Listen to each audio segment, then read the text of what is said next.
In the never-ending quest to having better underhood temperatures, I'm going to do something that I wasn't going to do, but it was worth it. So today we're going to swap out this stock radiator for a new aluminum one. So a little bit of backstory.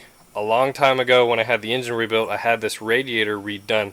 So it's been recored before. The guy charged me like 500 bucks.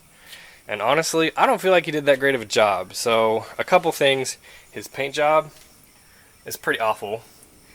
Down here, it started weeping just a little bit. And I think he replaced the core, but I don't think he did that good of a job sealing it up altogether. So I have heard that aluminum radiators do cool better than these copper core ones. Another thing is there's more passages inside of it that supposedly cools better. As you saw in the last video, the temperature gauge does go up to the top. I'm pretty sure I didn't replace that sender. I think that's still the stock sender, so I'm pretty sure that's reading decent. So honestly, if I really wanted to, I could put this one back. I mean, the top tank's all dented, and anyway, let's give it a try. I mean, it can't really hurt. It's only 6 bolts and 2 hoses. How hard can it be? So here's the new radiator. I elected to paint it black and left the fins inside of it aluminum colored. The only difference between this one and the other one is the drain is actually on the other side of the radiator.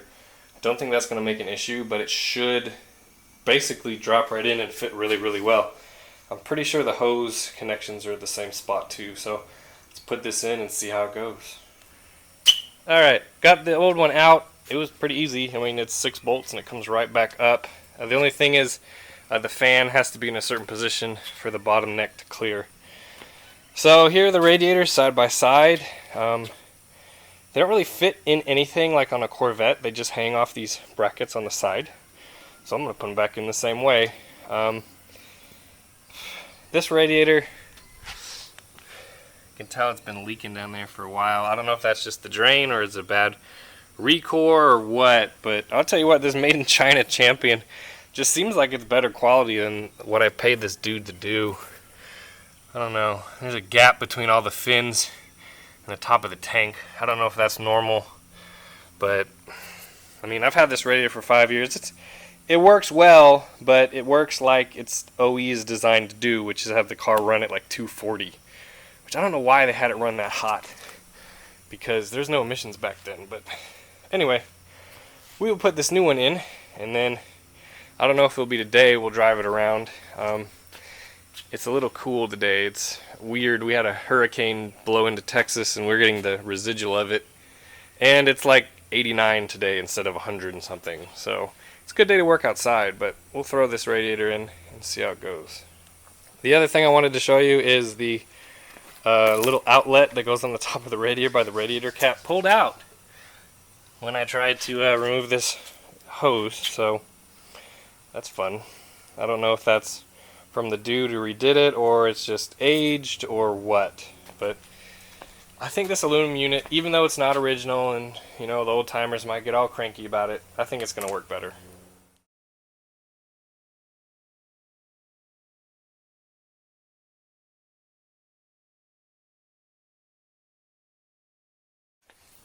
The new radiator is in, and it actually fit so far pretty well. The only issue that I had was it's a little bit taller than the old one, and I'll show you the issue that I came up with. So under here you can see there's that sway bar, and when you put the radiator in like normal, it rubs on the bottom of the tank. You don't want that, obviously. Eventually they'll rub a hole. So the solution I came up with was I lowered the sway bar mounts here on the frame using these. These are trailing arm shims off of Corvettes. They're thick steel. And I was going to use washers, but I was like, no, I don't like that. And these trailing arm shims actually worked really, really well. The bolts that Cadillac put in for the mounts on the sway bar are long enough that it will take, it will work, and you can still put the nut on the top. But yep, now I have a gap in between the sway bar and the radiator. You can see right here, I mean, that's just from install how much it was rubbing right there. Rubbed my paint off, but you know, it's aluminum. But that's in. There's a gap all the way across, and we should be good. I don't believe this spacer will change the handling of the car at all. I mean, it just raises and lowers the sway bar, and that's about it. Now we can put the hoses back on, fill her up with coolant, and then see if she runs any cooler. Alright, we've been idling about 20 minutes, and it looks like we're not actually on the line. We're getting there. So it doesn't look like at idle it cools any better. So we'll drive it around and see if it's any better around the block. So I've been driving for 10 minutes. The temperature gauge sits about there. That's not bad. I feel like that's cooler than it was with the aluminum.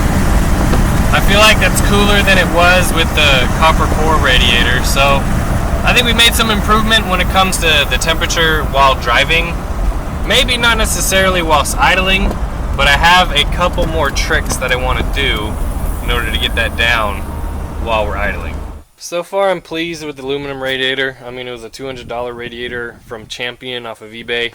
Needed a little bit to make it fit, but I have a couple more things up my sleeve. So the first is going to be a radiator shroud. So I believe this is off of a mid-50s Olds or Buick. I don't remember, I bought it such a long time ago, but I believe it was the same year as my Cadillac, and I'm hoping that I'll be able to make it work. I know Cadillac never came with a shroud, even with air conditioning. The only thing that they did was they added a fan with more than 4 blades. I think it's a 5 or a 6 blade fan. I have a couple of these, and I plan on adding them to it. Hopefully it will move a little bit more air, but at idle. So that will be the plan at idle. I still feel like I hear gas boiling inside the carburetor while it's running. So a couple things that I might try. I might try blocking off the exhaust crossover, and then I also might try putting in regular gas, not anything with ethanol in it. Will it work? I don't know. But as for now, this is where we're at. I mean, she runs great, but again, it's a cooler day, so I'm not sure how great it's going to run when it's 100 degrees out. So, but there you go. There's another quick little job done to the Caddy, and hopefully we can continue improving it.